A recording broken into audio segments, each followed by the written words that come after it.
സ്വർണ്ണപ്പാളി വിവാദത്തിൽ ഉന്നതതല അന്വേഷണം പ്രഖ്യാപിച്ച് ഹൈക്കോടതി. ADGP എച്ച് വെങ്കടേഷിന്റെ നേതൃത്വത്തിൽ പ്രത്യേക സംഘം അന്വേഷിക്കും.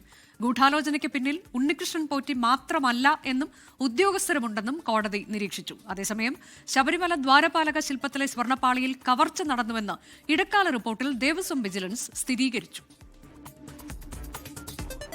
കേസെടുക്കാൻ അധികാരമില്ലാത്ത ദേവസ്വം വിജിലൻസിനായിരുന്നു സ്വർണ്ണപ്പാളിയിൽ ഇതുവരെ അന്വേഷണ ചുമതല.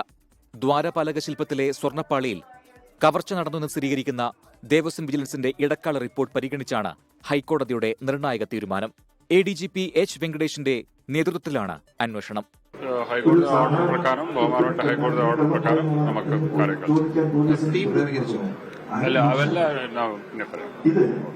സൈബർ വിദഗ്ധർ ഉൾപ്പെടെ സംസ്ഥാനത്തെ വിവിധ സ്റ്റേഷനുകളിലുള്ള പോലീസ് ഉദ്യോഗസ്ഥർ അന്വേഷണ സംഘത്തിന്റെ ഭാഗമാകും.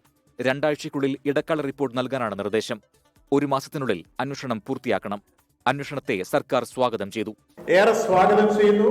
ബഹുമാനപ്പെട്ട കേരള ഹൈക്കോടതി ഇത്തരമൊരു നിലപാടിലേക്ക് വന്നു. ഇക്കാര്യത്തിൽ കോടതിയിൽ ഞങ്ങൾക്ക് പൂർണ്ണ വിശ്വാസമാണ്. ഞാൻ ആദ്യം തന്നെ സൂചിപ്പിച്ചു. സ്വർണം പൂശാൻ താൽപര്യമറിയിച്ച് 2019 ഉണ്ണികൃഷ്ണൻ പോറ്റി ദേവസ്വം ബോർഡിന് അയച്ച ഇമെയിൽ സന്ദേശമടക്കമുള്ള വിവരങ്ങൾ ദേവസ്വം വിജിലൻസ് സെക്യൂരിറ്റി ഓഫീസർ ഹൈക്കോടതിയിൽ ഹാജരാക്കിയിരുന്നു. സ്പോൺസർ ഉണ്ണികൃഷ്ണൻ പോറ്റിയെ പ്രതിക്കൂട്ടിലാക്കിയാണ് ദേവസ്വം വിജിലൻസിന്റെ ഇടക്കാല റിപ്പോർട്ട്.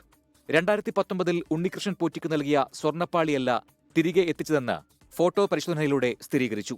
തിരികെ എത്തിച്ച സ്വർണ്ണപ്പാളികളുടെ കാലപ്പഴക്ക നിർണയ പരിശോധന നടത്തണമെന്നും റിപ്പോർട്ടിൽ പറയുന്നു.